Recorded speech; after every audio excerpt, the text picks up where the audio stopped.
નમસ્કાર મિત્રો, આજે આપણે ધોરણ 10ના ગુજરાતી વિષયના પાઠ નંબર 3 શીલવંત સાધુને ના સ્વાધ્યાયનું સંપૂર્ણ સોલ્યુશન જોઈશું। તો શરૂ કરીએ આપણે પ્રશ્ન નંબર 1થી। નીચે આપેલા વિકલ્પમાંથી સાચો વિકલ્પ પસંદ કરી ખરાની નિશાની કરો। પહેલો સવાલ, જેને શત્રુ કે મિત્રુ એકે નહીં ઉરમાં પંક્તિનો ભાવ શું છે? તો અહીં 4 વિકલ્પો આપેલા છે, તેમાંથી સાચો જવાબ આવશે વિકલ્પ સી, જીવનથી નિર્લેપ બનવાનો ભાવ। ત્યાર પછી બીજું, શીલવંત સાધુનો શબ્દાર્થ, તો જવાબ આવશે વિકલ્પ એ, ચારિત્રવાન। ત્યાર પછી જોઈએ પ્રશ્ન નંબર 2, નીચેના પ્રશ્નોના એક વાક્યમાં ઉત્તર આપો। પહેલો સવાલ, ભજનની અંતિમ પંક્તિમાં ગંગા સતી કોને ઉદ્દેશીને વાત કરી રહ્યા છે? ઉત્તર, ભજનની અંતિમ પંક્તિમાં ગંગા સતી પાનબાઈને ઉદ્દેશીને વાત કરી રહ્યા છે।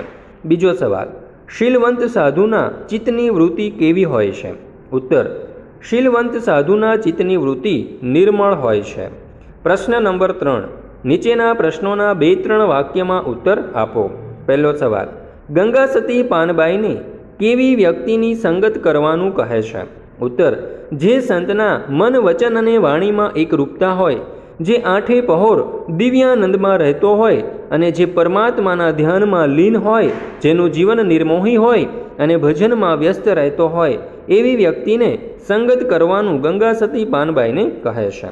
ત્યાર પછી જોઈએ બીજો સવાલ, કવિયત્રી વારંવાર નમવાનું શા માટે કહે છે? ઉત્તર, શીલવંત સાધુમાં આદર્શ સંતના તમામ ગુણો હોય છે, એના ચિત્તની વૃત્તિ પરમાત્મામાં લીન હોય છે, ગમે તેવી પરિસ્થિતિમાં પણ એના વર્તનમાં કોઈ ફેર પડતો નથી, આવા સંત પર પરમાત્માની કૃપા વરસે છે, આથી કવિયત્રી શીલવંત સાધુને વારંવાર નમવાનું કહે છે। પ્રશ્ન નંબર 4, નીચેના વિકલ્પો એટલે કે નીચેના પ્રશ્નોના 7-8 લીટીમાં ઉત્તર લખો। પહેલો સવાલ, શીલવંત સાધુ તમે કોને કહેશો તે કાવ્યના આધારે જણાવો। ઉત્તર, શીલવંત સાધુને પદમાં ગંગા સતીએ પાનબાઈને ચારિત્રવાન સાધુને ઓળખી તેનો જ સંગ કરવાની સલાહ આપતા શીલવંત સાધુના લક્ષણો આ પ્રમાણે દર્શાવ્યા છે।